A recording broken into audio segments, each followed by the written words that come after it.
What is even up? It's your boy Krebman here with my boy Heckenstein. Welcome It's me. to the Hypnotic Hootout. How are you doing? I'm doing good. Well, that's good. Very, very relaxing weekend, and then slightly less relaxing week. I see. Just chugging away on the little bugs and improvements that are still open. Were open. Yeah. How about you? Yeah, I think I had a relaxing week. Maybe. Who's to say? I certainly took it easy. Spent most of the week in bed, so that's nice. And yeah, I mean, I gotta fix my. Some call it severe depression. You call it nice. Well, not getting up, not getting Down.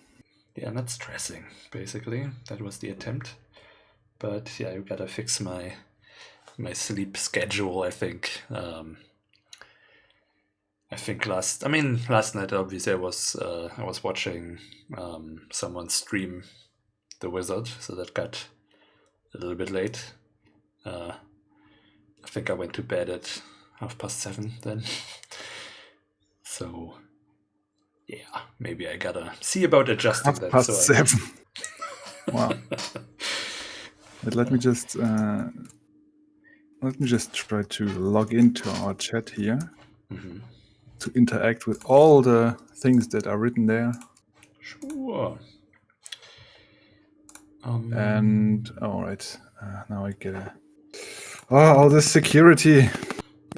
Always with this. Oh, that means you need my. No, I got it. Got my own account, you know. Oh, okay. You want to log in as yourself, right? Makes sense.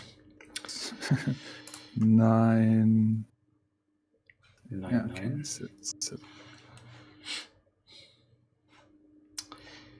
Yeah.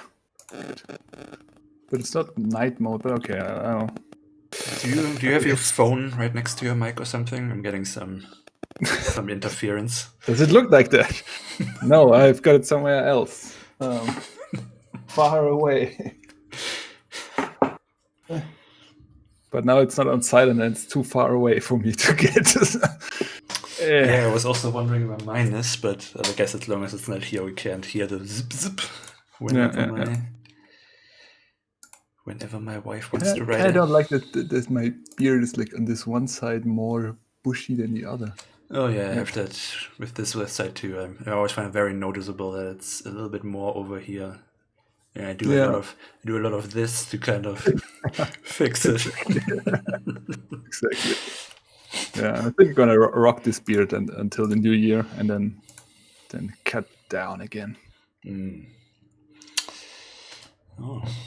Yeah, so you watched the Boroduri stream. Boroduri? Oh yeah, cheers.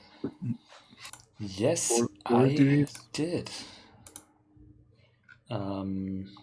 So I'm now like 1 hour and 70 minutes in. I haven't seen you in chat yet. I arrived at 1 hour 40. I was watching Murder She Wrote, so I missed that there was a new message in the Discord. Still on the Murder She Wrote. Yes, I'm only at season 5. That's not even halfway through. That's 12 good. Seasons. And actually, there was a really, really good episode in there, and it's kind of weird. Like, that's all kind of pretty good, and I'm still kind of impressed for like how okay it is in terms of social issues for the 80s. Yeah. I mean, obviously it's not perfect, but kind of shows you that it's not that hard to. Yeah, exactly. I mean, it's like they use like the ableist R word in one episode or something like that. Or there was one about a Native American that was played by an Indian actor, which, I guess that thing of, well, as long as it's vaguely brown, that's other enough. It's a bit weird, but it's I find it interesting that the minorities are never, like, it's always on the side of minorities. Like, in sort of like, this whole story is like that the Native American guy has a claim to the land that the town that Murder, She Wrote takes place in is built on. So he kind of owns the town, and then there's a murder, of course, and it's never that the Native American is the bad guy, and it even kind of takes a little moment to explain the history of that. That in a conversation of, why did you have to be so aggressive about it? He goes through like, when has being calm about this stuff, what has that gotten us? It has gotten us this and that, and diseases from overseas and stuff like that. And it's kind of interesting. That's cool. So it's an American series, not an English one. Yeah, the lead actress is British, but the series is an American one, I think. Okay. So it's kind of interesting. And of course, Jessica Fletcher, the lead character, is always kind of a white savior type character, but also in a way that's not like it's her all white people are like that. It's like Jessica Fletcher is like that, and white people kind of suck. So to a certain degree, like, it's not super woke or anything. But I always find it interesting because obviously I start to cringe the second there's these topics discussed. Watching something from '84 talking about racial issues. But so far it's always like kind of. So I feel like this should be the baseline for when we say, yeah, but it was the time. It should be that, not because people obviously knew and could do better. Not perfect, but at least closer. But that does sound. I mean, I guess you would need to do more research into that, but it sounds like maybe that was a better place, and then it got worse again, maybe, and then now we. I think it's always been worse, and there's only a couple of things that tried something interesting with it. Okay. Because it's also kind of the character. It's very mainstream of a TV series, right? I mean, yeah, I'm actually surprised. It's kind of I recognize a lot of old-timey actors. Like, everyone's in that. Like, there was Billy Zane, and who was the other guy I saw recently? I forgot. That was something where I thought, wow. Oh, George Clooney. And so it's kind of interesting. A lot of people, I don't know if that was before they got their big breakthrough or something, but I'm a little bit surprised that it seems to be a rather big thing that I just didn't know about because I was very small when that was out, but it's pretty cool. So yes, I was watching that, and then I see the notification that Bordiri, yeah, streaming our Wizard, and then I watched that. Can we go one step back, because you said the use of the R word, and I was wondering.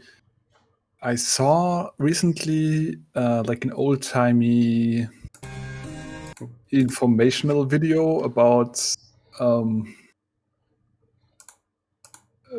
not about about mental health patients, maybe I'd say it like that.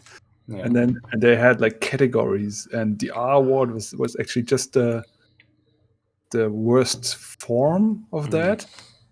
And then stuff that you don't even, I mean, not necessarily think of where the others above. So I think, like, if you're just a little bit, you are stupid, and then after that you're an idiot. Yeah, so that was the medical categories. Yeah, these are medical categories. Yeah, and then comes the R word. So I'm wondering how much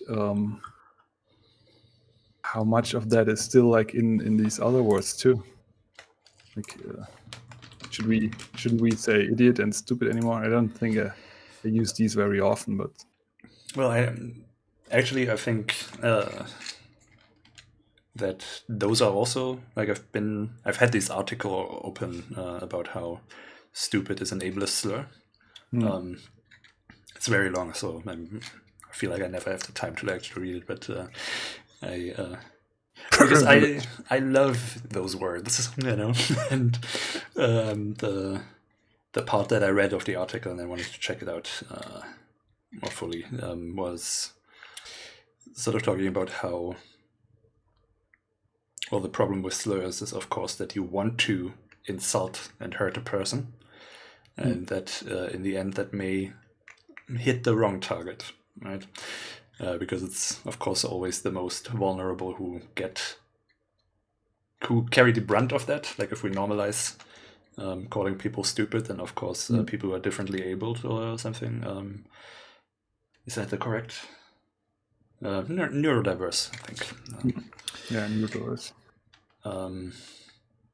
They of course then get, and then that was the part where I was like, because I want to call like right wingers and stuff stupid, because I feel like that's just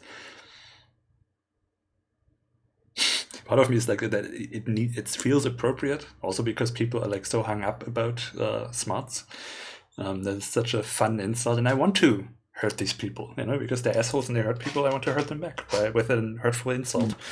But of course, if a person hears that who has been called stupid all their life, been bullied for being different and stuff, then that obviously becomes a different thing.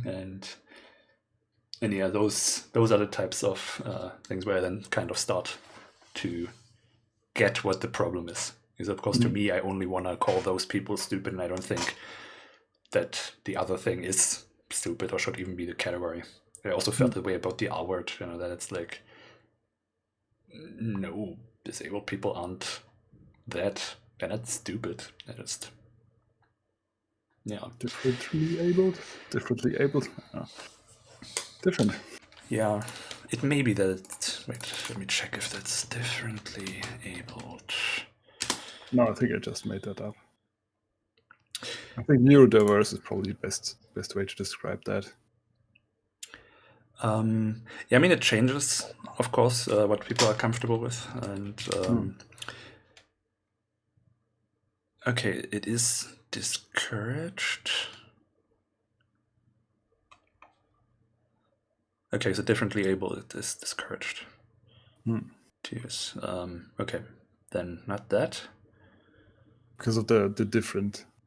Because that's not what we're trying to do, to categorize people into different pots. Yeah. Okay, I'm gonna read up on this as well. Some homework to do. Okay. Get a quiz you next time. But yeah, I guess in general, it is a good idea to get rid of anything that is intended to be a hurtful term. Because even if I want to target that at my ideological enemies, I end up hurting people in the crossfire. But it's not even limited to that, right? If you just say, that's stupid, to describe like something or a movie or just a situation. I guess it perpetuates a certain type of thinking about. It's just that these words are so ingrained in our vocabulary. Absolutely, and of course, this is going to be a tough one for me because I say that all the time. Like that's so in there. For me, it's the guys, you guys. Yeah, it's just it rolls off the tongue so easily. Yeah. But of course, like these expressions were created by the people who have all the power, and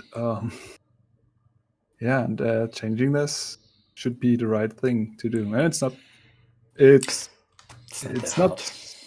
not hard. It's just it takes some effort. It takes some practice, and you've got to be like aufmerksam. Aufmerksam. Yeah. cautious, conscientious. No, maybe conscientious. Yeah, well, that's something different, right? It's if you are attentive, attentive. Yeah, considerate.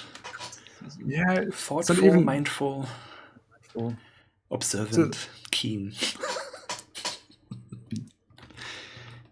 Okay, and I go with conscientious. So that would be gewissenhaft. Or gewissenhaft, yeah. I think I'm a very conscientious person, maybe two. So this, yeah. Oh, hello, Wendesil and WM Bommel, which is Anathem. Right. Hello. Hello. Yes. So. Do you wanted to talk a little bit more about the wizard? The stream. The stream. In the stream. Yeah, I don't know. We don't have much of a to-do list for today, right? So we really don't. Yeah. So I'm just gonna let this run in the behind us. We chat about it. So yeah, and so I watched it. I got in at 1 hour 40 abouts. So in the third goblin level is where I joined. But then I also that's why it got so late. Then I was awake again. Because I was tired like at 2ish when I wanted to go to bed, and I was like, oh, there's the stream. So I went in there and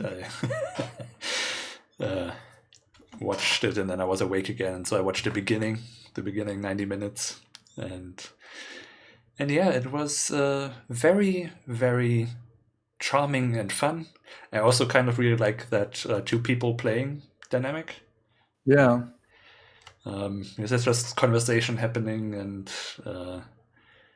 they're figuring stuff out together, which is kind of cool.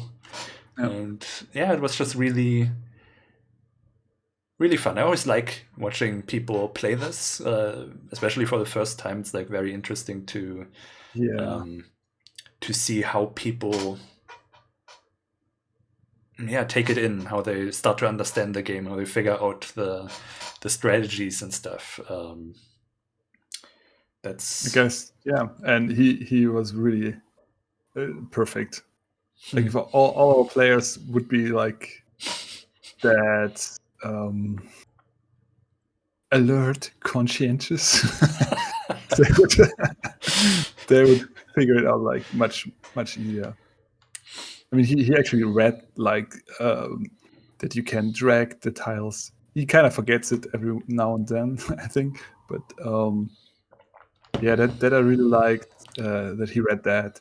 He didn't want to wait a turn in the tutorial that I found funny. Because he was afraid that he would get hurt, but he figured that out as well, that he wouldn't have. And yeah, all in all, really like ecstatic about every health potion.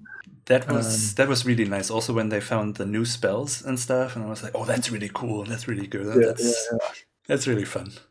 I guess I do maybe more for the viewers than the game, but still makes it fun to watch as a developer because you feel really good. And that dramatic reading. Oh yes, really that great. Was. Yeah, you should. The final one is for the professor. He then does like the cool guidance counselor. That is, I really like that. It's true, Kevin. Don't you want? It's really. By the way, about the waiting thing, I think something that I saw people confused by in this level are the watery spots here. Yeah. I think it doesn't read as not being able to walk on that. Maybe we can do something about that. Yeah, same in the third level, right? That's something I think Red King. The water. Yeah. That it doesn't read like water immediately, and I think in the blue, in the droll level as well, was it Wendesil who thought that was they were walls at some point? And I wonder if we just could create a little animation. I think that would make it clear immediately. Yeah, I saw you add that to the thing. I just thought in the first one, because I mean, if you're in these ones, you can kind of figure it out because there's obviously a walkway over something that you can't go on. But in the first one, you don't have obviously it's always a problem, I think. Well, what I mean is in the first one, you don't have the water context. You just suddenly have a tile where there's something there, but you don't quite know why can't you walk on this, because there's no tube or anything. And especially, let me jump back quickly, especially with the one where they were waiting, because there is a little bit of a brick there, and it's not super clear that you can't step on that. So I think they thought it would come close and hit you diagonally because of that. Right, because of that. Yeah. Okay, that's weird. It's also weird. Like, I think Red King said that rats can swim, and they should probably, but well, not these kind. What I thought was a fun idea when they first got in here into the drows. So they figured it was water, but what they were wondering is, can I freeze the water and then walk over it? And walk over it. That would be cool.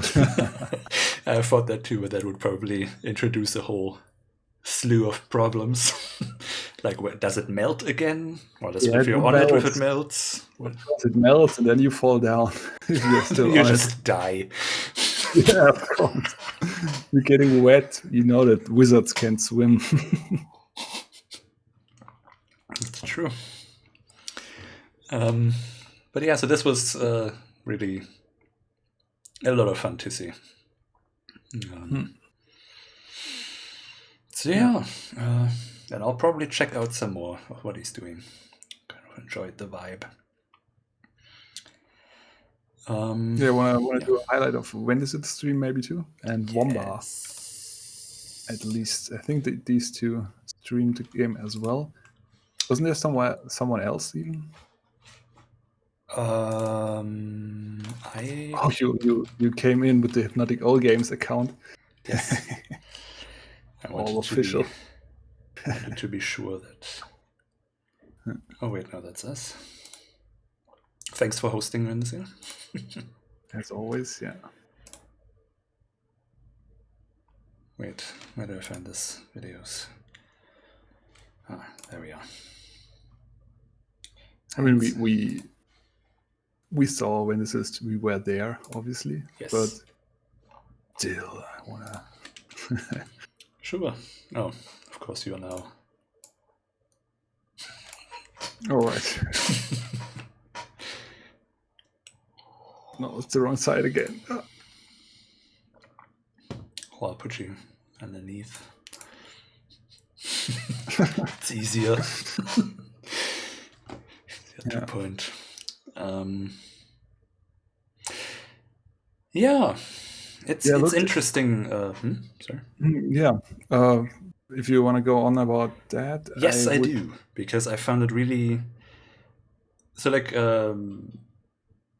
as I was watching that, I start to notice things that are different than they used to be, and that's kind of an interesting experience.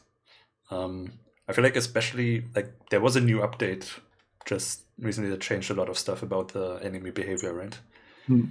Because I started really to notice, like, that's not how I know this game. So like, it kind of looks like the game that I know by heart, but it's. But the truth is that a lot of these behavior changes there were already in the old game. So, for example, that I sorted like the enemies in their turn order by how far away they are from Kevin. That was always in the game. I mean, I think it was an update that I did before the release, just for the classic release, back 6 years ago or so. But yeah, that was always in there. Yeah, but I mean, I haven't actually played this version. I just tweak it and I don't play it. And of course, I watched Wendesil's stream, but I feel like there was something that was different now, or maybe I didn't pay attention as much. It's just there's a little bit of an not really uncanny valley because it's not unpleasant. It's more exciting, like sort of ooh, this works like that now. I would have expected them to move and act like this, and it's basically things are changed up a bit. And it's kind of fun. Yeah, it's true. And I looked at, because the skeleton level, that's what I wanted to go at, the maze we just saw before, because that's like such a tough level for many people. Also the spiders, and they just breezed through that. And I think Minisil didn't have too much of a problem there either, including like the vampires. So yeah, we're thinking about like making skeletons vulnerable to ice, and then either, I don't know, letting them. I'm not sure, to be honest. That's the problem why I didn't do it until now, because I'm not sure how I would do vulnerable to ice. Are they like frozen for 2 turns? I think that makes it too strong. Or just slower for a couple more turns. That's also meh. I think Hexenwerk said maybe like with the lava golem, he should maybe get damage from freezing, but not be affected by it. That's certainly interesting. That would be, also, if you give him life back, if you burn him. Yeah. Yeah. That's something I will probably do. But did you notice, by the way, in the vampires, you also see it again later if you finish the other stream, the invisibility only works once, and then if you cast it again, you don't get invisible. It takes away what? Did you notice that with the vampires also? The vampire was invisible once, and then it did it again, but it just did the puff and didn't get invisible. Yeah, that's true. I saw that. And that happens later when they try to like play levels later. Yeah, there's either something broken. I wasn't sure if you were trying to do something there to keep people from just running through the level invisible. No, that's a bug. Let me add that to the list. Fix invisibility can't be cast twice. Yeah, wonder what that is. Probably something stupid. Yeah, but again, as I saw that, like, remembered how I would go through the maze. I don't want to do anything else. I don't want to change anything there. Yeah, I also, I think it's actually fine the way it is. And I was thinking some more about, because we've had these conversations that I'm very against making things too easy. And I tried to kind of suss out what of that is just, hardcore gamer elitism and what actually bothers me. And I think what I find really important in this level is to learn the ice around the corner and then shock mechanic. Yeah. And so I feel like that definitely needs to stay something that people have to learn. And if they die 10 times until they figure it out, then that's just how it has to be. Because if they don't learn that, they don't learn how to play the game for the rest of the game. I don't think they have to die 10 times. Okay, maybe 10 times. No, not that they have to, but if they do, then we don't make it so easy that it never happens and they never learn the mechanic. That's more exactly. I think we... So I had the idea with making them vulnerable to ice, because then you would know that you need to do ice. This is something you need to do. Ice. Okay. This scene here, by the way, the sidelines are different. That thing should have seen you by now, but you have to get damage to beat it. Yeah, the sidelines are very different. That's something I talked about in the stream today as well. Yeah, that skeleton is tough. The top left skeleton is tough. And actually, I don't mind that. I mean, right now you have to lose one heart to get there. So you can only get that special upgrade if you have enough health. I'm not sure you have to. No, you do, because this has 2.5 hearts. and it only notices you when you either hit it from the corner or when you go into its sight. Otherwise, it doesn't see you and doesn't come close enough, and that means it's always too close for you to hit it 3 times without being hit. But since that is guarding a special upgrade, like a vitality thing, I kind of like it. But it's certainly different than it was. Yeah, I think it's okay. But yeah, the sidelines are a problem. If you pause now. Right. Or I don't know. Do you have the game in the background somewhere where we can demonstrate, or Unity open or something? I do not. Okay, well, then it's not that important. But if you, so the thing is, I'm working with line of sight. Mm-hmm. So I'm standing from the middle of the tile to the middle of other tiles to check if there's something in between. And this is a problem on if it's going diagonally. Mm. If you're standing like right next to it diagonally, you will see it, but just once back, you won't see it again, for example. And I think I had this problem too with Classic. Yeah. I'm not sure how I fixed it. I think I made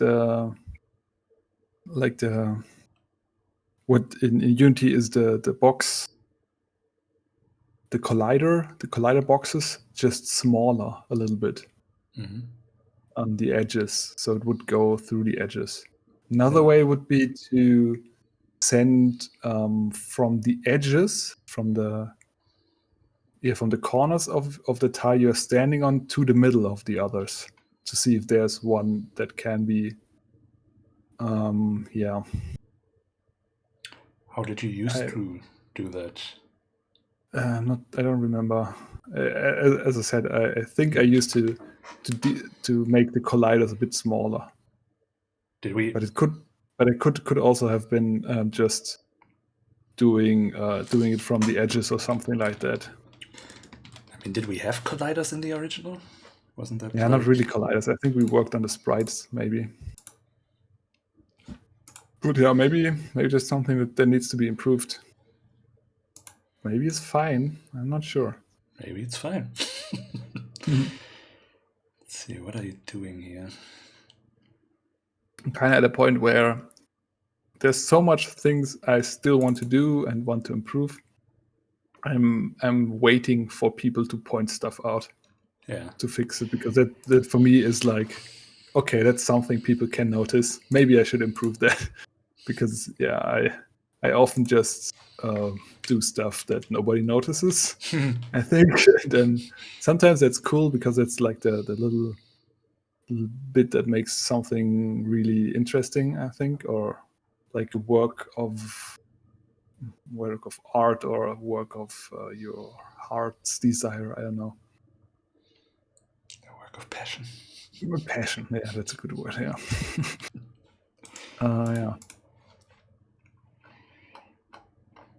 Yeah. Was there something else I wanted to say? I don't know. Yeah, right. So the maze level. I don't think the solution should be to make the level easier, but give the player some more help. So maybe when they die over and over again, we should do a pop-up. Hey, do you remember that spell? You just learned it. You can do this or that, Just tell them, if they don't find it by themselves, just tell them, listen, what you need to do is use ice and then shock. I guess. Just the people who don't understand. Yeah. And I think we need to, I want to increase, make the tunnel levels a little bit better for fire. The tunnel levels like this one. Because of they are now alerted. I think I already told that in the chat. Then they acted immediately. Now you have like a turn, and then it makes sense to freeze them. But when you freeze them, you can't burn them with the fire spell. So the fire spell becomes much less interesting. And I've seen like Borodir use the shock spell to destroy all the stuff, and that's usually something I do with the fire spell, with the fire breath. And I think it would be great if this would be, that each spell has its use, and I feel like the fire breath now is missing something to be more applicable in more situations.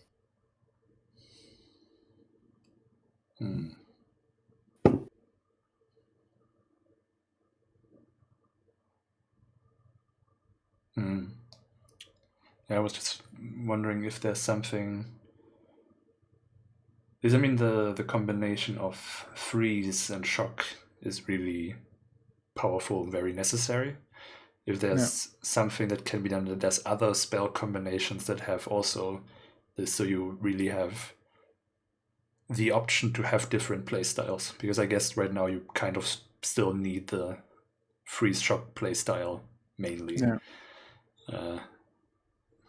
But I don't know what that would look like.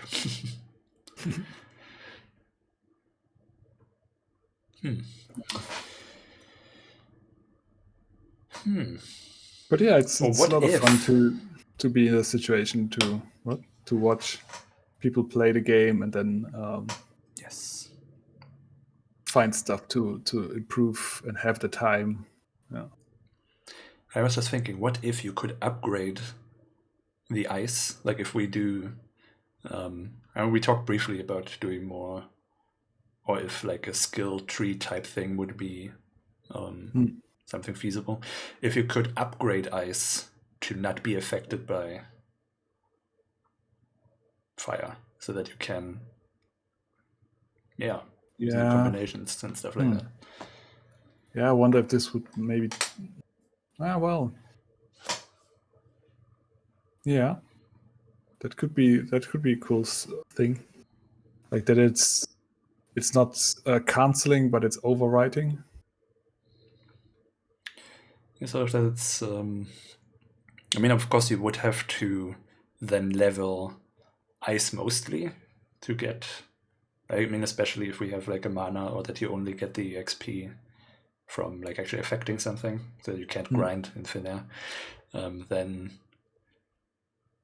I think there could be a balancing be reached there, that if you have fireproof ice, that takes a lot of practice and work with one spell, so you have, it's kind of powerful, but you also didn't have the time to level up other things, so it is kind of a choice in playstyle. Yeah. Yeah. Cool stuff. I mean, So when it says in chat that fire breath, because of the new spreading mechanic where it goes around one corner, he used it more because it makes it more powerful. That's certainly something I like as well. Not even sure if this was the case in the old one. They didn't go around the corner. They went up as far as they could and then spread. Yeah. It feels nicer, I think. Yeah. Yeah. Pretty good. Pretty good. Indeed. So,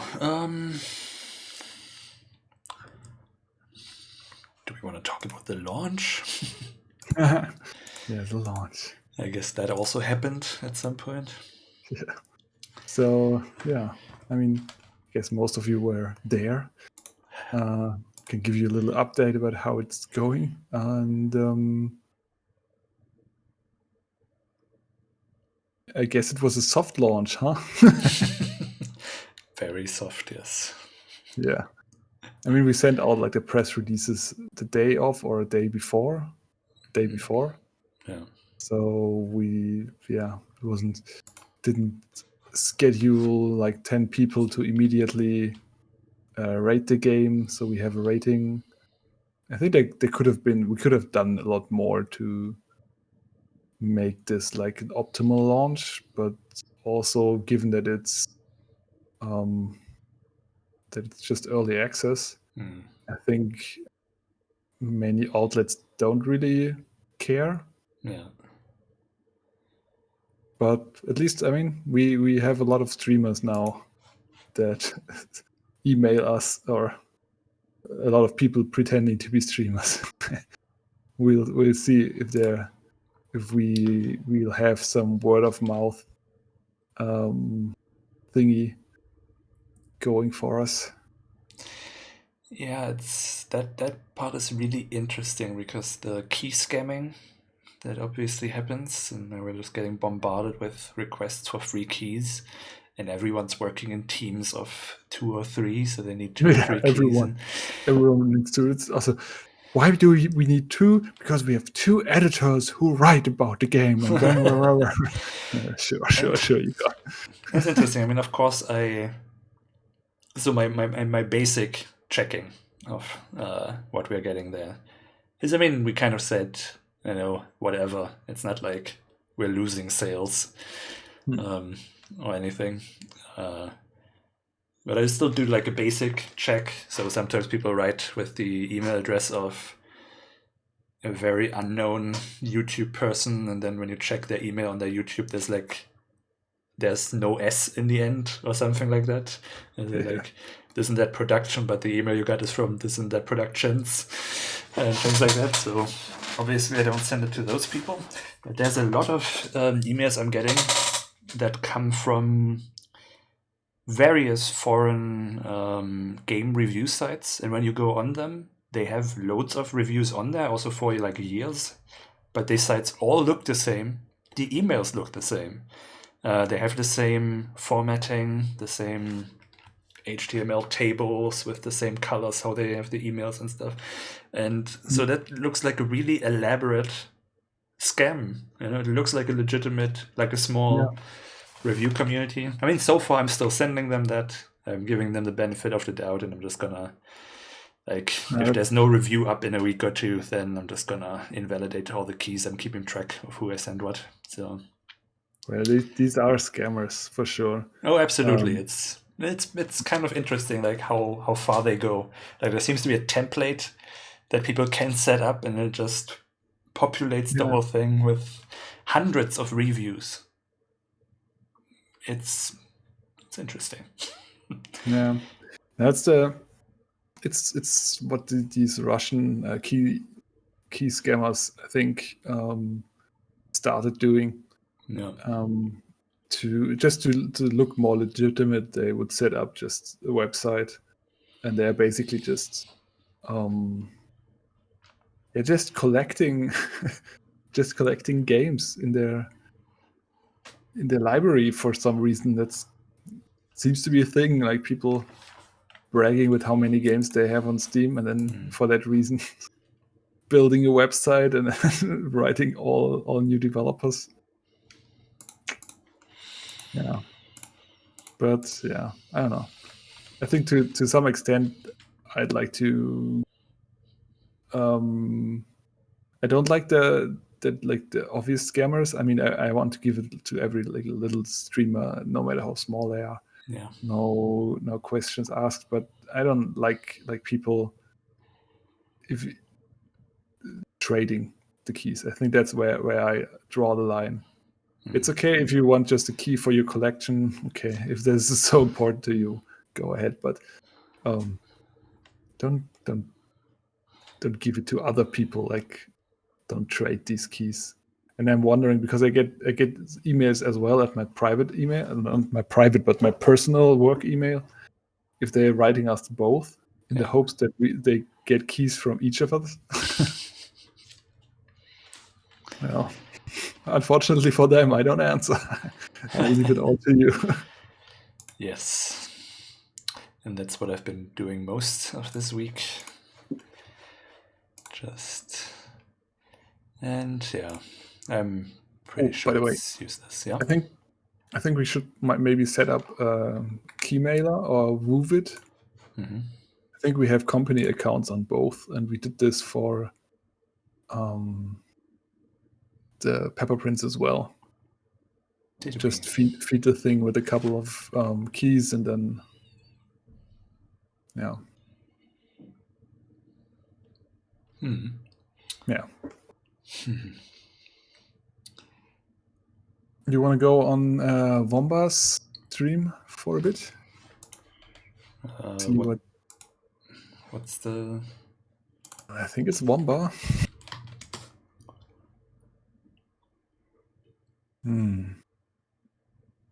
Okay, that's not that. Womba Entertain. Okay. Yep, Womba and then _ entertain. Yeah. I did not see that. Yeah, I think I missed that too, but looked into it. All right, there's Windowsill with the answer too. I think that's like the oldest version as well that we are seeing now. Oh wow, did they play the last level for like 3 hours? That's how you get playtime. Oh, by the way, did you see if Borodiri finished the game? Yes. Of course, you told me. He read the last pages, so. Yes, well, he wanted to stop after the first Academy one, and then they asked, or like his buddy was like, "There's only 2 more levels, aren't there?" And then it was like, "Yes," and he was trying to breeze through, and that's where they noticed the invisibility problem. Right. But they managed to run past the demon in the last one. Oops.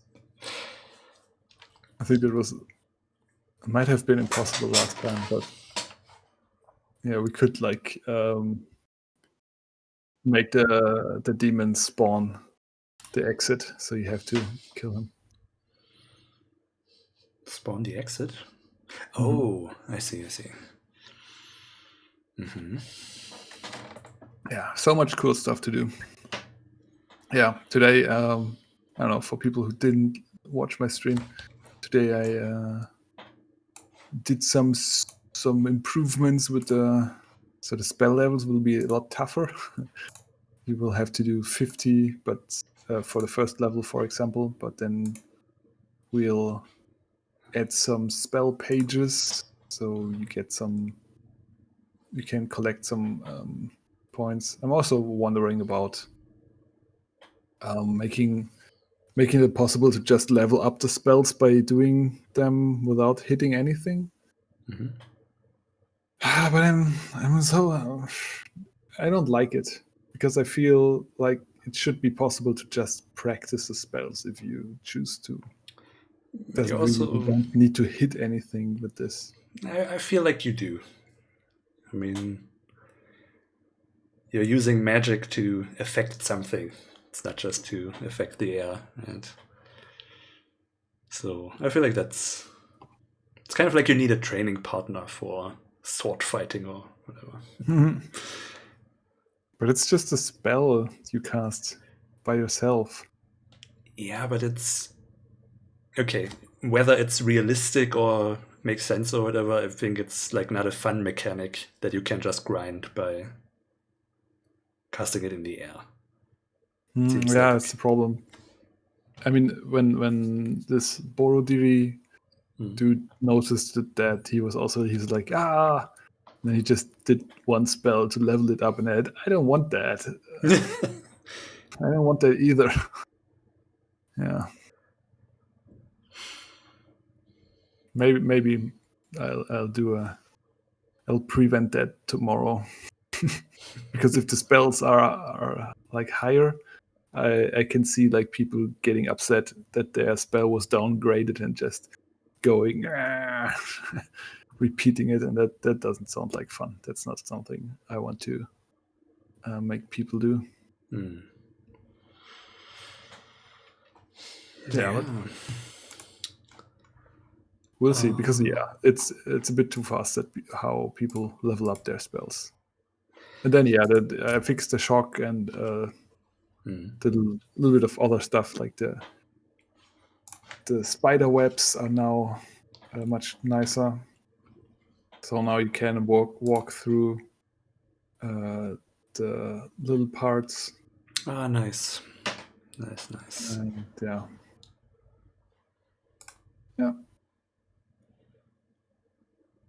That is nice. Cool.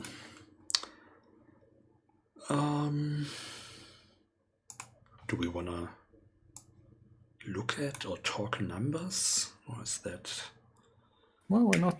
I mean, it's a bit disappointing. Maybe a little bit.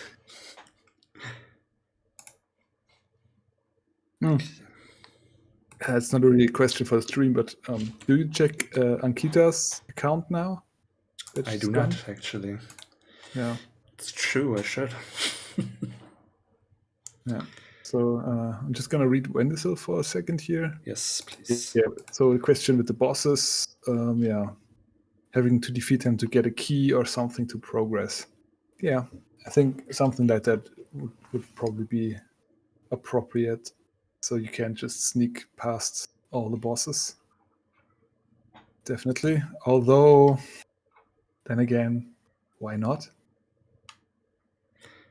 I mean, I guess at least in the last level, it kind of makes sense that the exit appears when you actually clear it. It's as small as that is, you can so easily walk around them. Yeah. Yeah, well, I added it to the list. I'll definitely look into it. And then one thing which could help about grinding is to use purposed mana system. Yeah. And another thing would be if enemies react to spells which go near them. Yeah, that's something I maybe even will be implementing tomorrow. We'll see how tough it is. Yeah, the elves just standing there when the huge fireball goes off right next to them. Yeah, it's not it's not looking good. Let's say that. Doesn't look good if this happens. Yeah. I would also find it interesting if the AI had, like, if various creatures have different quirks or things that they're kind of smart about. Yeah. Like right now, the way that, I mean, I think it's because of the rats, right? That they walk as close as they can to you and then walk a step back if they have another action left. But in some regards, that puts them out of range of the fire. And I feel like that's kind of, if some enemies would be aware of that, or actually at some point I was also thinking yesterday if it wouldn't be cool if some enemies could also do the shock. Yeah. But I forgot which level that was, where I was like, oh, that would be neat if right here they could do that to you also. Probably a very tight one. I want to give them more spells. That's something too. They have like small things where they just are kind of smart about the way you play that and react to it, or run away if all their buddies are being hit or something. Yeah. So like rats running away from fire maybe would be a cool thing. Stuff like that. But I need to like fix the basic basic AI first, and then we'll see about like different behaviors. But that's something I definitely want to do, because it makes it much more interesting. And when we have like a daily dungeon or like a generated dungeon for the roguelike mode, I think it will become boring if you just have the same enemies over and over again, because then the level design will not be as designed as it is right now. Yeah. Yep. So, I don't know, the Steam backend isn't loading for me for some reason. Well, but we didn't do huge numbers. I think that's safe to say. We're still like in the 2 digits, in the low 2 digits, I think. Oh yeah, for sure. I think right now we have like about 20 that were activated as I guess apart beta tester and maybe some of those that I sent out. And I think 25 sales or something like that. So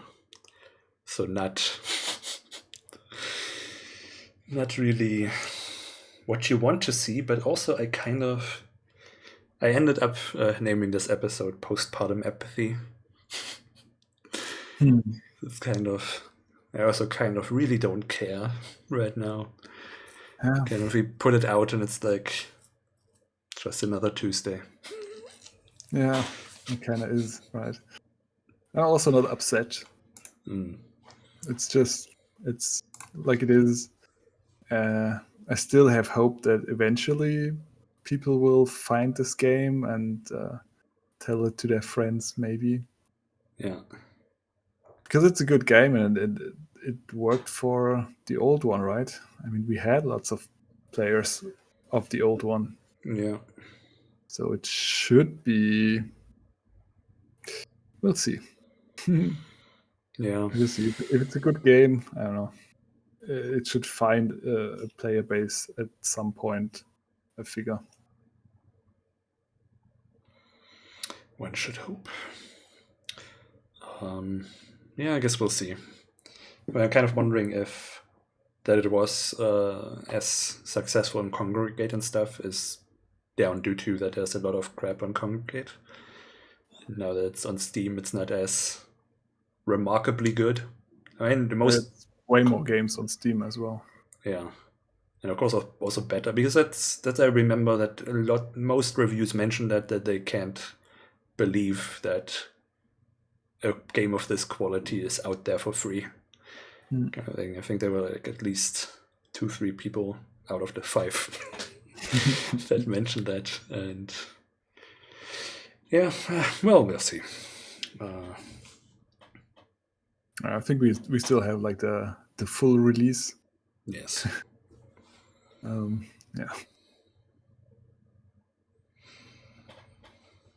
But yeah, it is certainly nice to see the number, the money, the gross go up, because for once it's a more expensive game. Yeah, it's really good that we didn't push it down to like 14 euros. Yes. And we had thought about. So I think we've made right now $300 before taxes. So that's like almost a mini job salary for 1 month. At least it's enough for Steam to wire the money. Instead sending us the monthly reminder that Pepper Prince doesn't make a lot of money. That's so annoying. This email. I'm sorry, but you make not enough money for us to wire you anything of it. Yeah. Oh well. But I did notice that earlier, when you were doing your dev stream, there were a bunch of people in there. I mean, maybe it was all bots or something, but the list was at least twice as long as it is right now. Probably bots. I think there were only 2 people. And it was me and you. On Wednesday, of course. Sorry. Sure. Can you talk about how you decided for the price of the game? Well, we did some research. I know. Do you want to show the table? Why not the table? Come on. The table. Where do I find the table? Okay. That would be projects. No, that's wrong. Okay. Again. What is the file called? I'll just search it. All right. Yeah. Hypnotic all projects. The Wizard was Harder edition. Old stuff? No, it's marketing. Sorry. Marketing. And there we have Wizharda marketing. And then the Wizharda market research. Okay. So let's see. Where do I... Ooh. Oh. And I can more easily switch between the windows I actually want to use. Nice. Niceness. Okay, so there's something there. Yeah. Right, now we're kind of... Can you make it a little bit bigger, maybe? But then we have Zoom in the control. way. Yeah. Right. So we looked at a couple of games. I think that's not even all, right? There are a couple of tabs at the bottom. You're in the tactical RPGs. Look at the crawler tab. Much bigger. Yeah. So that's what we looked at. I just went through Steam, looked up games that looked similar, played similar, were similar to games that looked or played similar. Then I took their genre, the score, and then their price. Yeah, and then the reviews, of course, to estimate the sales they made and the revenue they made and the release year. And then I looked at a couple more things like, is it really random or is it just a story? Is it pixel art or not? Yeah, whatever else there is. Is there something? Does it have a campaign? Is it asymmetric? And is it ugly? So Ananias roguelike, it's got pixel art, but it's ugly. One quest is ugly. I am overburdened. I thought was pretty ugly. Yeah, and it just looked. Then at the bottom you can see calculated like what it like the median price or the medium price, and then looked at the years and their scores and the prices there. But at the end, I guess we should have gone with like the $14.99, the highest price that they had. But we decided against it because we thought we always take the lower price, and I don't know. We felt confident that our game would be worth more than the $14.99. And then we just argued about should it be $24.99, which I think will be like the price after early access. And I wanted to do 21 euros because I've heard somewhere that 21, your brain kind of mixes the numbers up and it feels like 12 euros. So it feels cheaper than it is. So 29.99 was something we talked about. And then I wanted to go down. Okay, let's do instead of the 21 because because you said you don't want there to be a 20 involved. So I thought like 19.99, but it was not enough for you. No. I looked at none of this. I just went by gut feel and I was like, this needs to be more expensive than 14, but it shouldn't be 20. So just one below 18.99, so that feels still like, okay, this is an unfinished game. That's fine. It's not 20. I mean, if it was 20, then it would need to be perfect, but at 18.99, that's fine. And the same thing with the 24.99. I feel like that's what it's gonna be worth. It can't be 30, because then we're getting into dangerous territory of Hellblade and stuff. But at 25, I think that's perfectly fine. Hellblade really was, yeah, apparently a great game. I want to play it, but damn, is it cheap. It's much too cheap for how it looks. Much too cheap for how it looks. But then we looked also at because like two kinds of people, right? People who buy the games and people who wait for sales to buy them. So if we have 18.99 and we have the 15%, what's that? How can I calculate that? I don't can know. just do this, right? No, what? Okay, now I have it loaded. So 18.99. 15%. 15% is the 16 something we have now, and I think like 16 euros. Maybe it would have been better if we went under the 15, but no way. No, I just mean when you apply the 15%. But that's not a usual sale, right? It's just a sale for when you release. So 18.99 minus 25%, then you are under the 15 euro. So 14 euro would that be? I think that's a nice one. And then, of course, if you go 50%, then we are under 10 euro, which is nice, but not too low. 50%. Yeah, then it's like 9 euro and 50 cent. And I don't think we're gonna have something less than 50, like more than 50% sale. I'm not seeing it for the next couple of years. So no, it's not necessary. Yeah, but that's the thing I look at. It's how does the price look when it's on sale, because that's probably the most important number. It's not the normal price, but it's the sale price. And if you are on sale and it's less than 15 euros, and if it's less than 10 and less than 5, these are the steps I find interesting, because under 15 euros, that's just like a feeling thing for me. 15 euros, I think, is, for me, it feels like not a big amount of money, like a medium for a game. Under 10, you get in the special bracket in Steam. That's games under 10 euro, and there's also like a games under 5 euro bracket. So to be landing there when we are on sale is a good thing, I think. Yeah, so 30 sales we have almost. Almost, yeah.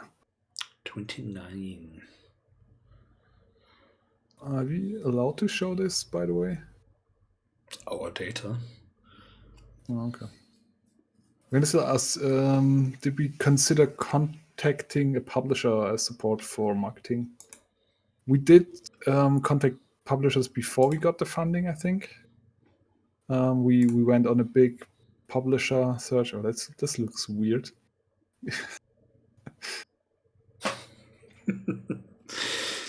Yeah, so no, we went there. We contacted a bunch, and they all turned us down for we already have someone. We're just like indie publisher, or not the kind of game we are looking for right now, or just most of them didn't answer. I think we have a publisher list there as well, the same folder. Possibly. Yeah. But yeah, they didn't want us, and now we don't share our couple bucks with them.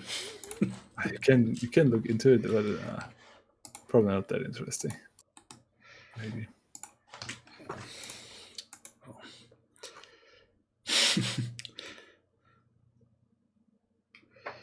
Which publisher does good marketing anyway? Most of them just put your game in their portfolio and that's it. Yeah, that was also the fear a little bit. But then there was no reason to be afraid of that because no one wanted it. We had just one publisher who actually wanted to publish a game from us, and that was the Classic Wizard game. And they reached out for us. And do you remember the name of them? I do not. They are the publishers of the Leisure Suit Larry games. I think that's the biggest IP they had. And it was this weird dude, and he was really pushy. He wanted to give us, I think the deal would have been okay, but yeah, it didn't feel like they would do a lot of work, and they would require us to do a couple more stuff with the wizard, and we kind of weren't so interesting, and he was so pushy just that we went and declined, and yeah, he was a bit upset about that. Yeah, I'm not sure what it was. I'm just looking at the publishers of Leisure Suit Larry. Nothing. I mean, of course, I know Sierra and Codemasters, but I don't think it was them. So nothing rings a bell. It's just the new ones. But I guess we also don't need to name names while we are trash talking people. It's just half the fun if you don't name names, right? You're so blown out. Yeah, sorry, it's because of the white background. the browser. Okay, well, I'm not gonna look for the offending person, but yeah, shining brightly.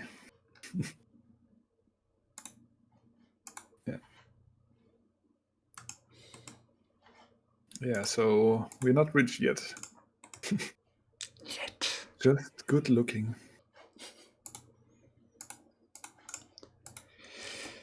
Yeah. So, I guess that's that. We'll get there. Yeah. Did we talk about that in last stream? About? That we kind of fine with not having too much of a community because we got a bit hectic. It settled down quite a bit now. But I think if we had like too many people in our little Discord, yeah, that would become quite stressful again, and we'd have to make a lot of money for this to be Worth it. So yeah, I guess, yeah, I mean, we do have money troubles, right? But aside from these, it's fine. We are happy. Eventually, I guess we'll see if in the next year something changes, if we have to do some more contract work or whatever. We'll survive. We did so for 7 years, going on 7 years. Well, well, technically we've been doing this for over 8 now. Wow. Still got to do my Reddit post. 35 years old, and 8 years ago I quit my job to become a game dev. And I've just released my first game on Steam. And then in the post I have to do, just so you know, I was a game dev before, and this is actually the second game I published, but it's the first of my games on Steam. We'll see if that works, if it's the right kind of clickbait, or if I get downvoted to oblivion for that. I mean, I guess don't admit to it, and if I doubt that anyone is gonna go deep research. If someone asks, hey, that's the second one on Steam, can you say, yeah, but I didn't make it. That's not my game. It's the company's game. Yeah. Oh, I made that, you made this. Yeah. Completely different. Exactly. That's why I also always can't answer people with various problems they have when they stream the game, because I don't know what they're doing.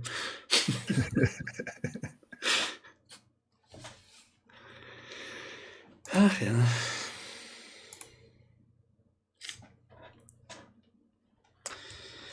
So, what else do we have going on? Is there anything else going on? I got a couple of old notes. Old notes. Wow. Yeah, wanna hear one? Sure. So does the name Mark Ferrari ring a bell? No. No. I've heard of Ferraris before. Yeah, you have heard of Mark Ferrari as well. Have I? Yeah. Who's that? Mark Ferrari. It's the pixel art color shift dude. Oh, from Monkey Island and stuff. Okay, yeah. Can you show go on his website? Absolutely. Because, maybe someone can help me here. Okay. And we're switching back to browser mode and this browser. Wait, what? Right. Ah, there we are. So is this the right one? Yeah. Then you should have some artwork stuff, I think. Yeah. But there should be the color shift stuff somewhere. That's not it.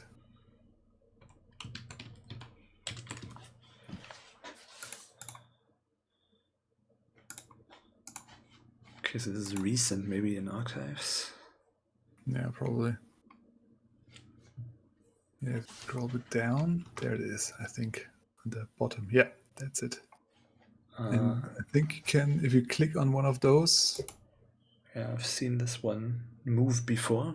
Why is it not moving now? Yeah. Okay, I love these.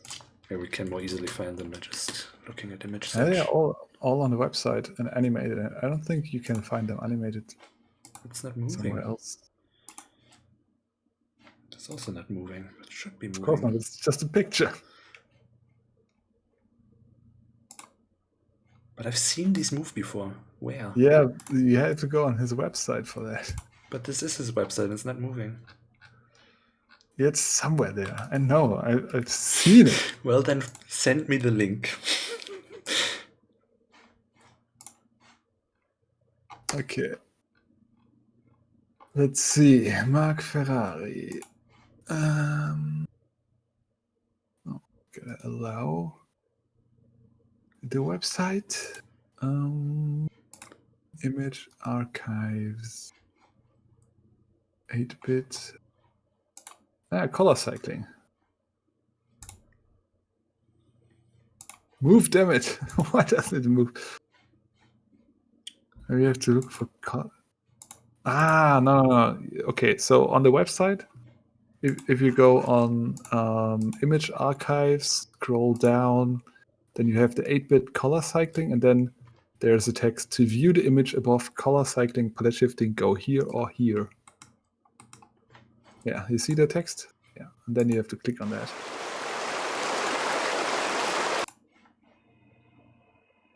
Yeah, no, this looks so pretty and peaceful. And I want that as my background.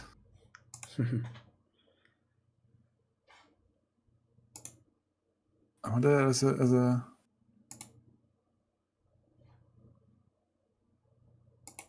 just as my wallpaper, animated though. But I've tried it a bunch of times now, but I can't make it happen. Why is this so dark? You can, in the show options, you can change the day of time and stuff like that, I think. No? Okay, then you have to. Right.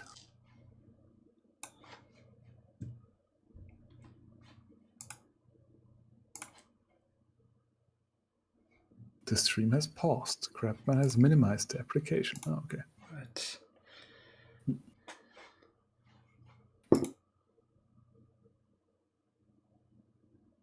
This is so cool stuff. And yeah, what he does is he has a couple of colors, and you can see it in the palette on the right side. And he cycles through the image, the colors basically, and then your eye perceives it as an animation, as rain going down or like the water spreading. And he has, he's thought this up. He's invented it. This is especially nice, yeah, if you go dark. So this is my actual background, the dark one, the 12 IM, I think. Yeah, that's the one. But without animation, because and I wonder if anyone can make a GIF out of that. Can I have a GIF as a background? I mean, it's Windows 10. It should be possible, right? I don't know. I mean, they used to have the active desktop or whatever that was called. I don't know if that's still a thing. I mean, maybe I can just have like a website in the background, HTML5 or so, and like let that run.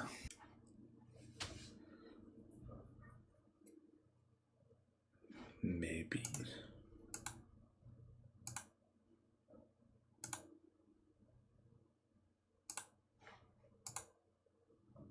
But yeah, it's some really cool stuff.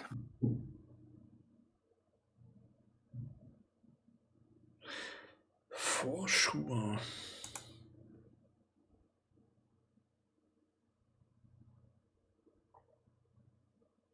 And he has this nice fantasy vibe. I mean, this is a bit too fantasy for me, I think. Too much, but most of the stuff he does like this, that's completely my jam.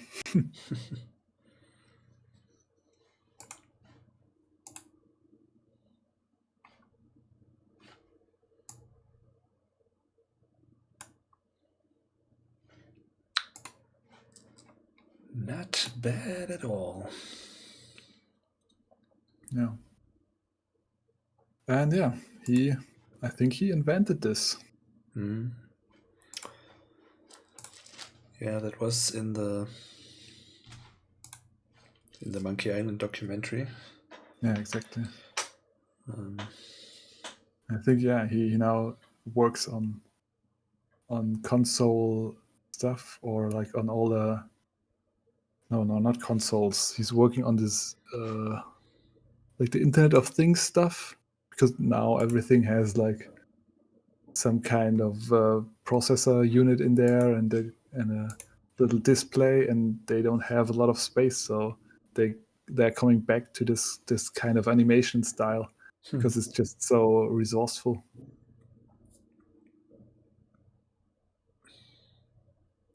Windows says that GIFCAT has animated wallpapers for Windows 10. And I'm wondering, I've yet to find this, like the waves. They look so good, and it's just color shift. It's just crazy. I find that hard to imagine that is actually. It's a static picture. It's just that a couple of colors get cycled, and somehow it looks like there are waves crashing in. Incredible. Yeah. So yeah. He in the documentary he talks about how he perfected this style, and then the hardware just went so good that nobody cares about it anymore. Yeah. But then the new internet, like everything is a computer now, so now he's thought after again. Sought after. Yeah. Right. Yes.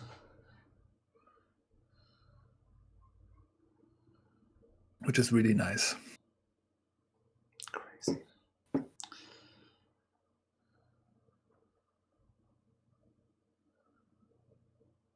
Idyllic. Yeah, if you're listening to us on Spotify, we're looking at really pretty pictures. Yeah, but I checked recently. I don't think anyone is. No. Just bad. Not bad. Just being conscientious. Sure. Right. Any other interesting old notes? Or should we do a topic again? Or? What should we? What was it? Any more interesting old notes, or should we do a topic, or what do we want to? What do we call it? Let's do a topic. Topic. What? Why can't I? Yes. Okay. That's not what I wanted at all. There we go. Right. Is that there now? Yes. Okay. Then. Ooh. Excitement. What might come up today? Pet peeves. Didn't we have that already? I think all of these are kind of similar and related. Pet peeves. Very nice. I like this view. Pet peeves. So what pet peeves do you have? You think of anything off the top of your head? Well, I have a love-hate relationship with games that let me pick up everything. We kind of had that topic in Red King Entertainment stream about Gothic, where you can't pick up everything because your inventory is infinite, and I think you don't slow down, right, if you have too much stuff. I don't think so. So that's fine. That's great. Then if I can take it all, then it's great. But if it kind of looks like I should be taking all, but I'm not sure what I should take, but inventory is limited, that's tough for me. That's So inventory management is your pet peeve. No, I love inventory management. Don't get me wrong. It's just there's a good way and a bad way to do this, and either you just give me so much stuff, and it's clear, like Diablo 1 or 2, that I just pick up like the most interesting stuff. That's fine. If you do it like The Witcher, the first Witcher did, where I have limited space, but basically I don't want to carry around swords from other people because there's just no use and they're not that expensive anyway. That's good, but like the latest Witcher, where you can really carry a lot of stuff, and there are like multiple pages that you go through, and then you have to look out that you don't carry too much. And that's getting annoying really fast. So it would be like my first pet peeve. Sure, I can think of another one. I guess. Yeah, Skyrim is like that. So, especially if you pick up like dragon bones. Yeah, they're so heavy. They're so stupid heavy. At least they didn't have also like the inventory where you have to put it in the squares as well. It's good that you don't have to manage that too. Arcanum has that as well. There's a lot of stuff that's heavy, and there's just so much crafting, and you don't really know what's worth what, like what you could need along the way. That's really tough to manage your inventory because it's weight and it's space, and you have multiple characters that makes it a bit better. So I have like one big guy who can carry everything.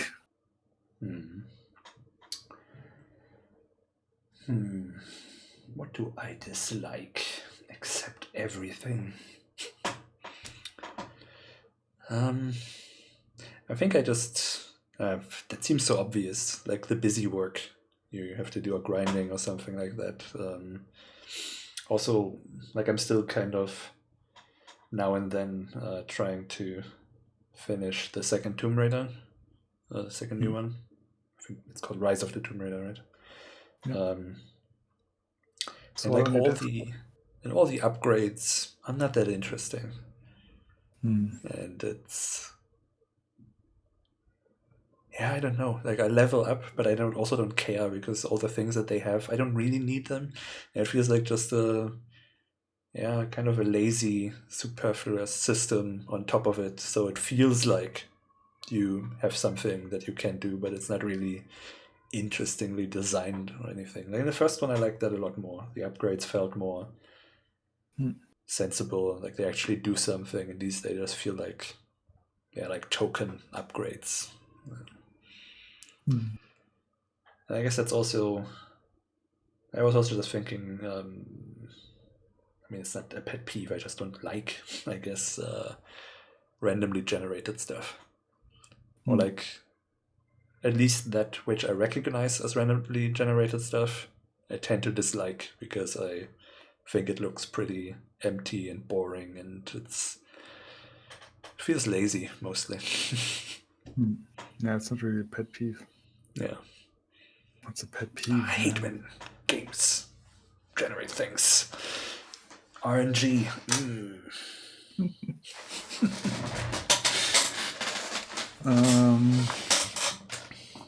Yeah, I think what's really pet would is it?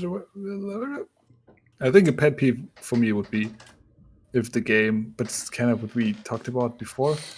If a game saves before the cutscene and then the end boss starts, so when I die, I have to watch the cutscene again. Oh god, yes, that's a good one. That's something that really grinds my gears. Oh, also, if like I hate that in GTA 4, I think it was, every time you screwed up a mission and you had to restart it, you had to drive there first for 5 minutes. And with a gosh dang motorcycle mission, They are always terrible. Yeah. And I immediately fail at these things, and I can't even iterate quickly because it always takes me 5 minutes to drive where I need to be, to watch that shot cutscene, to immediately fail in catching the guy that I'm chasing. That's a pet peeve. That is really annoying. And this reminds me a bit of Baldur's Gate. I remember a mission where you had to find a dead person and bring back the corpse, but none of my characters could really carry it, so I had to place some space apart and game it because you could swap inventory over a short distance. Nice. that is a good solution to a stupid problem. Oh man. But Baldur's Gate 2, like a pet peeve. I think that I guess one thing that would annoy probably everyone is you need to gather your party to venture forth, because you couldn't just go at the edge of the map with one character. No, you had to get all of your characters to the edge, and only then you could continue. Because maybe your character is somewhere else, engaged in a fight or whatever. But even if they are not, this is something the game should do for you. If there is no character in fight and I go to the edge of the map, let's just move. And I think there's a fan patch out that removes that, because it was just so stupidly annoying. Luckily, no other game, I think, does that. There's also companions or something like that who like block your path, who stand in your way, and then you can't walk through the door until you like run away a little further, so they follow you, so you can walk around. Yeah. And Diablo 1 has this problem a lot with the like you summon a golem and then it runs in the door behind you, and that you are the caster now in the room and you can't get out and he can't get in. And the pathfinding in Diablo 1 is also really, really annoying. I mean, we are playing like the Chernobog mod, which is a remake of the game basically. But if you click somewhere and like you walk there and like someone you play with walks there, and then the character of your friend walks in the doorway, your pathfinding immediately updates and he runs it the other way, because he can't get through the door, and then as soon as the doorway is free again, he double backs and continues to walk that way. And that's annoying. That's really, really annoying. Bad pathfinding. Definitely a pet peeve. Oh, I have another one. Yeah. Do you want to go first? What was I gonna say? I don't know. Well, it also had something to do with Tomb Raider. Pathfinding? So we were at companions. I mean, what's also annoying is when companions like run straight into battle, and then you have to, like, if they mess up your strategy because they just overly aggressive companions that have no concept of their own limitations and strengths and weaknesses. Yeah. Oh, right.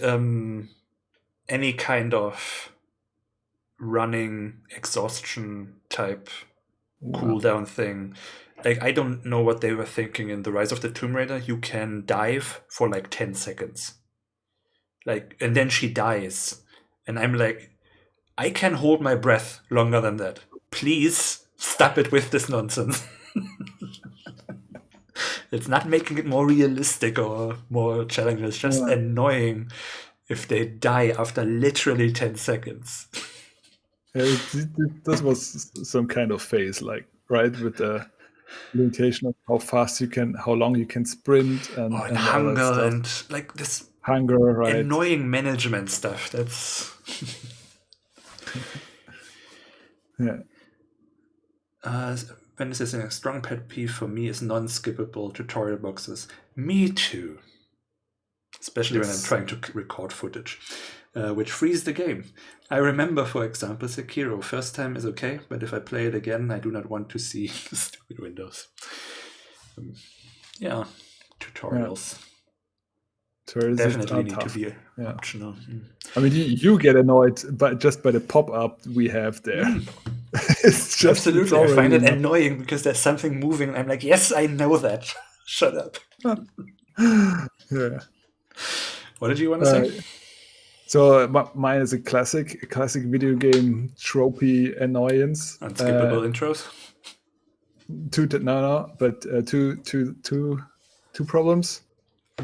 Similar vein. So first off are invisible barriers. Second, knee-high barriers that I can't jump over or can't step over. That's the worst. That's even worse than like the invisible barriers.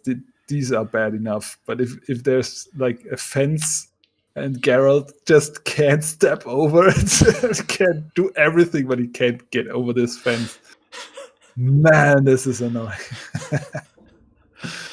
Completely breaks. Like, I mean, I get used to it, and I think like, okay, this character just wouldn't do that. Okay, let's role play it like that. But in most cases, it breaks my immersion.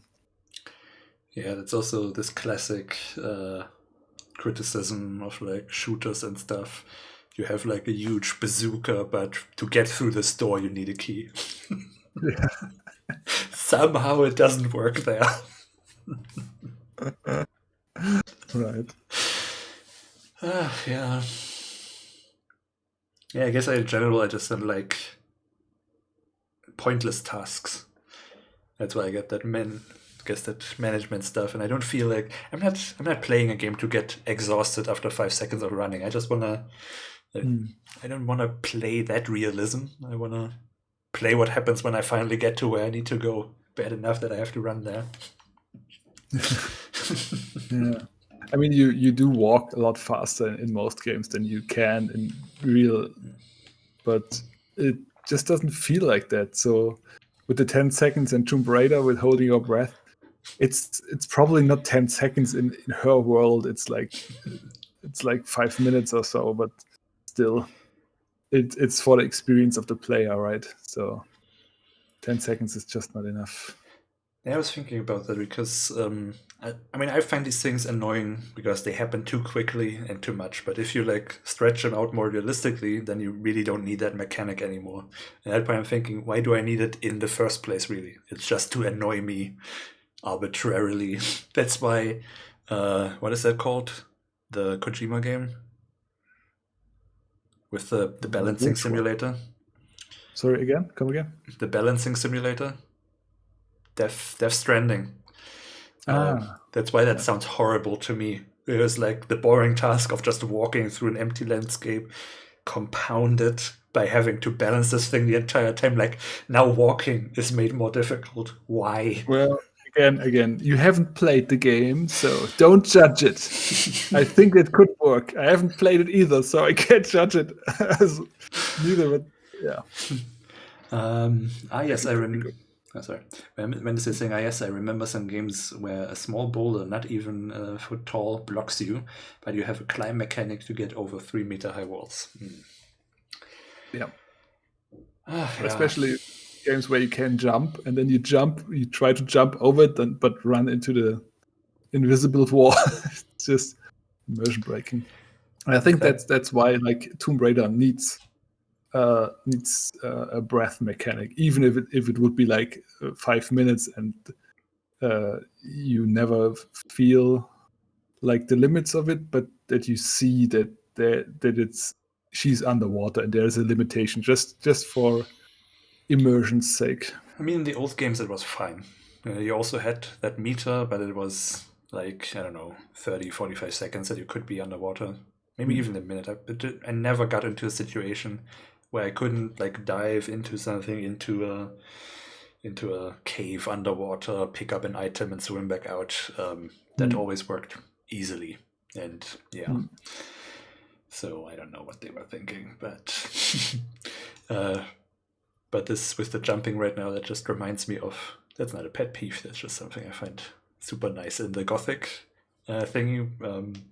We saw Red King try to, I think, jump somewhere, but it was either... It's underwater, right? Oh, right, getting out of the water, so he wouldn't jump forward, he would only jump straight up still. That was so great. That was so great. And especially like remembering these times and how annoying that is just to watch him jump.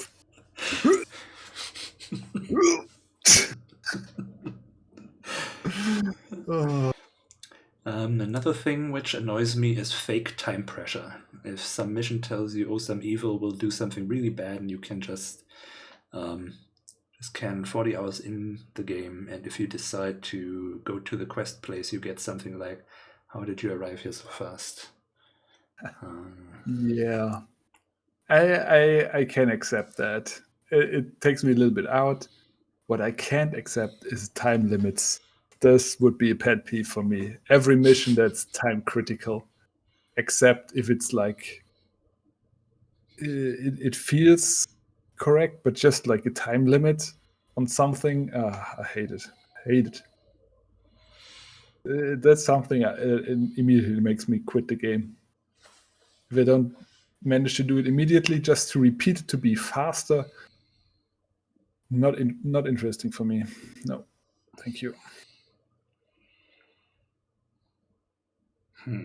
I wonder if that ever worked anywhere for me. Time limits. I think isn't there in one of the Mass Effect games where it matters how fast you do something? So That there are it is some in the second one. There's a colony of Earthlings getting abducted by the thingies who then melt them into biomaterial for their Reapers. And from the moment that they get captured, there is a soft timer on this. You can do, I think, 3 other missions, and it's still fine. But if you take like 5 missions to get to that, then half of them are dead. And if you take 10 missions to get there, then all of them or most of them are dead or something like that. So it's kind of tied to like how much other stuff you do in between. Kind of an end game scenario, right? And if you then say, oh, I'm going to do all the side quests first, well, then you're going to arrive late. But it's not like you have 1 hour to complete this game. Yeah, I like that. That's something like it's a real kind of time pressure, right? Yeah, but it's not a time limit. Yeah, they were always also really good. Even in the first one, they didn't have that. It always felt like there was an urgency to everything you're doing without. And so it's possible, right, to like make a game feel urgent without just slapping a timer somewhere and saying now it's exciting because there's a number running down. That's so lazy. Although I guess the one game where I will accept that is Prince of Persia, the first one that was always on a 60-minute timer. And mostly because you actually don't need much more time than that, so you can, I guess, pretty easily get through without minding the timer. or like a minute, where it's like the core of the game, basically. That sounds interesting. How do you guys feel about inventory stuff that can expire? Like you collect food and it rots over time? What fresh hell is this? Never heard about that before. Yeah, it's a survival game thingy. Oh, I hate I can accept it in stuff like Don't Starve, where you can make food. What's it called? Like more durable. Preserve it or something. Like preserve it with different ways. So if I have like options for that, that's fine. But yeah, it's on the line to getting annoying all the time. And I think that's also the reason why it's not more common in games, because it's a really annoying thing. Because you like the time you feel as a player and the time that is in game, this is such a difference. It's just really annoying to like play for an hour and then all your good food is spoiled because of this 3 days in the game or whatever. Yeah, that seems like a thing only if the annoyance is the point. I would probably like, I don't know if that's something that happens in this war of mine, but where it's kind of the point, trying to survive in war, and it's difficult and annoying, and so the gameplay is optimizing your resources, and then they can spoil. And it's supposed to be stressful and annoying, right? Yeah. So in that sense, I could imagine Dragon's Dogma. I don't know that game. It's apparently a really, really cool game. I think I bought it a couple. It's a cool role playing game, but Oh, it's kind of a recent-ish, or I'm seeing no. 2016 It's here. pretty old. Okay, maybe that's Maybe the second or that's new the part. remake or like the. But it's supposedly just like a hidden gem, a great Japanese made but classic role playing game. So it's a Western role playing game made by Japanese studio, I think. They had like really cool trailer with like the you fight huge creatures, you can climb on them to kill them, and pretty cool role playing experience apparently. I have never tried the game, but I have bought it when it was on sale at some point, I think. Yeah. In 2012, the original came out apparently, and then 2016 they did what we did and put an enhanced version. On PC, yeah. I mean, they already did that for consoles in 2013, it seems, but the Steam release is 16. Well, I guess you could stream that sometime, and then I'll think about if I like to check that out. Yeah, after Arcanum then. And this year they did a Netflix series. Huh? When What? was saying, in this year there was a Netflix series of Dragon's Dogma. Netflix. Well, I did like the Witcher Netflix series, and that was trashy enough. I don't think Dragon's Dogma will be my cup of tea. I might try it. I've started watching Basilisk again. You remember that one? That was we saw them come on camera. What the hell? Vaguely remembered. Yeah, it's a cool anime. 24 episodes, I think.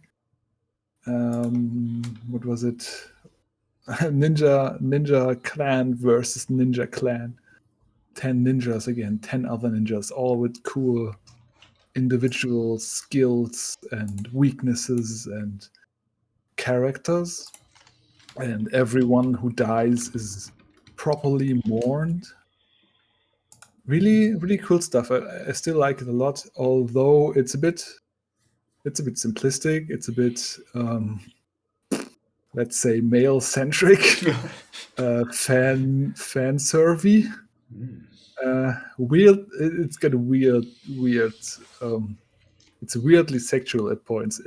It's never really a topic that's discussed or that it's about. It's just that most of the women have like huge boobs and get framed weirdly, and then there are a couple of sexual assaults in there for drama, but I still, if you can cope with that, I'd still recommend it. If you like anime, of course. If you like old schooly, high violence, ninja action, recommend it.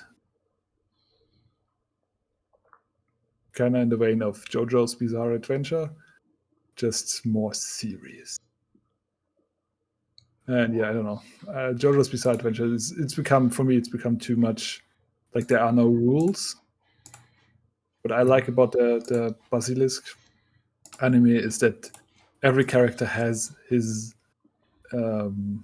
ability, and that ability works to the rules of the world and can be beaten.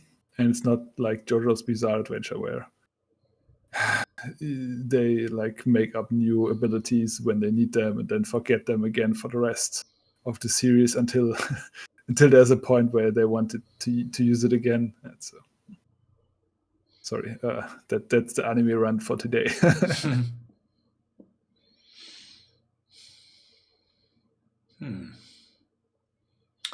I think what I also,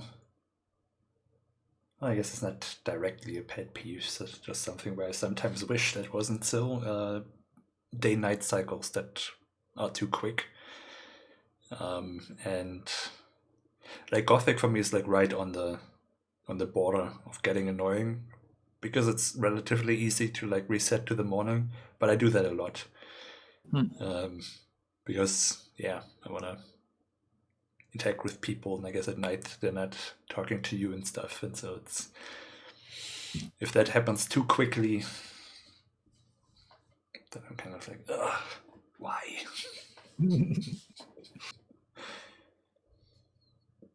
Yeah, basically anything where the game makes the unfun things kind of more tedious.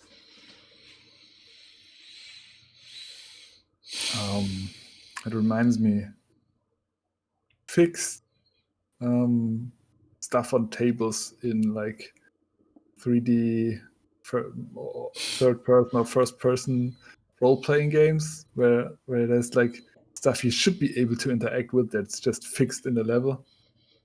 Yeah.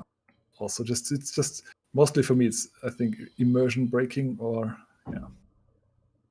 mostly immersion breaking. That's what I don't like. The game reminds me that's not real. And I don't know if that counts it as a pet peeve, but I've really come to dislike journal-based narratives. Like, I don't actually mind walking simulators, but I very much dislike lazy walking simulators. Yeah, I think it's become a fad. That's really. I guess I like it if it's synchronized, if I can listen to it.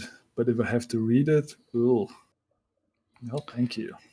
Yeah, that, and when it's like you're just walking through only medium interestingly designed levels, and then the texts you read are like, ooh, so vague and mysterious, and I guess anything that just, imitates the artifice of mystery without, understanding the mechanics of mystery, I feel like that is something that's a pet peeve. Good mystery needs substance, not just there's something I'm not telling you. Yeah. that can, Yeah, that was with I think it's called The Old City. It's a Lovecraft walking simulator, and I played that because I love the soundtrack. I found that on a noirish playlist on Spotify. I was like, oh, that sounds neat. Let's try the game. And then I was really just walking through really boring, not the worst environments that I've seen, but not that interesting. And then all the texts were just blah, just rambling. That was trying to sound mysterious, but I played through it, but I'm not sure why or for what, or why someone decided to do this. What they were trying to? What was the thing that made them say, I want to put this out into the world? I don't know. Maybe that's the true mystery. And backtracking. That's too long and too boring. What was that? Recently I watched something. Maybe it was in those old Japanese horror games. I think it was Nitro Rad did a retro review or something, and there was something where you had to go up what are these things called? The lighthouse. You go up a lighthouse, get a key there, then take a boat that is very slow to another island to unlock something there, to get an item, to bring that back there, to get something from that, to bring it back, to get something, to then finally open that doorway we're at. And it just sounds like, tedious. Why would anyone do this? No part of this is fun. We need another half an hour gameplay to be on the 20-hour mark or whatever. Yeah, I mean, I feel like backtracking can be cool if it feels like coming home to something familiar. Or if you're still afraid, like the Resident Evil backtracking. I've never played it, but that always sounds interesting because it's one house, as far as I understand, and you can only access different parts over time, and it starts to change and stuff, right? Haven't played it myself. I just know it secondhand as well. Yeah, but that's sort of how I understand. That's the kind of thing that I really like, because you're not just running through an empty level to pick up an item 5 levels back, but it's things start to change, and the place you knew kind of starts to change. That also sounds so interesting about Silent Hill. Was it just called The Room?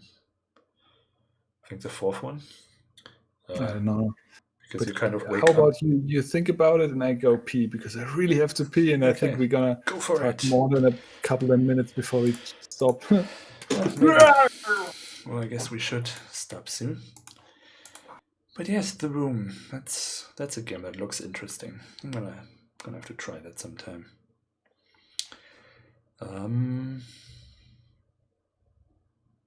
Yeah, because I guess the setup is that you start out in your apartment, but suddenly it's different, and there's 1,000 locks on your door, and you can look through the peephole, and it seems to change what people are running around out there who also can't hear you. And then there's a portal somewhere where you go then on your missions and stuff. And sort of like I guess it's sort of like a central hub. And I also like that in Dragon Age, you had that camp. And it was not the most interesting version of that, because it was kind of a very rudimentary camp. So it's not the most interesting location by itself, but the soundtrack was very nice there, and it always felt like, oh yeah, this is home. And I guess, of course, Mass Effect is like the best example, obviously. Always the best example. Is you returning to your ship and talking to your crew and all of that. That's really nice. There, I don't mind at all running through the same locations 1,000 times, because I get to talk to my crew and advance those relationships and stuff. So yeah, so that can work if it's done well. And I'm pretty sure that's all I can think of for today. So guess we'll just wait for Jan to come back. Maybe not. Is there anything else we can look at in the meantime? Probably not. Oh, and I hear something. There you are. So it was just saying that in Dragon Age and Mass Effect, I do like that, having that central hub where you run through the same ship 100,000 times, but because you get to talk to your crew and things change. Yeah, and it's your home. You feel like you know that more and more and all that stuff. Yeah. Yes, and that's so that's something that sounded super interesting about Silent Hill: The Room, or just Room. The thing is, you wake up and your room is different. Like there's 1,000 locks on your door, and then there's like a portal in the wall where you can then go into the whatever world and do your missions, and you always come back and recharge in your room. So that's where you heal and everything. But some way through the game, spoiler, your room also becomes possessed and you no longer heal there. And there's apparitions and kind of things you need to solve then. And so basically your home gets invaded. And I thought this was like a really neat mechanic to establish this as a safe place and then take that away from you. Yeah. Perverted and distorted. Yeah, it's interesting. Like in a power fantasy game, you'd say you put up all limitations and then you take him away. Yeah. In a horror game, you do the other way around, right? You give him stuff and then you take them away. That certainly sounds like an interesting approach. Something to think about. Yeah.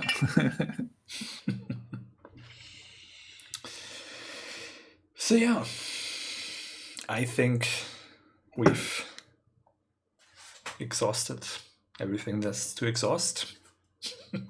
So exhausted. Absolutely. So yeah, this was fun. Mm-hmm. Yeah, next week I'll be in Konstanz, my hometown. So. In the week after that, my wife is gonna be here. Yes, it's a coincidence. I'm not afraid of your wife. Why would you say that? that should be. Yeah. should be fun. So new background will be there. Old background. Yeah. So we just keep changing it up. Yeah. Nothing else will change. In fact, my beard in the new year then. Maybe. Right. So I gotta go to the loo also. So Yes. thanks for joining us. Yes. Have fun, and join me tomorrow if you want for another dev stream, going through all the levels. Maybe you will find out how to continue the game, see all the new stuff I hide there, and maybe just have fun. Maybe I'll do that as well with the soundtrack now that I'm working on it. I just gotta, I guess, do a test run because the way I work on that is like I have a loop and I build on that and then I do the arrangement later. So you listen basically to the same 15 seconds for an hour. But yeah, I don't know. Maybe someone is interested in how I make the music. So yeah.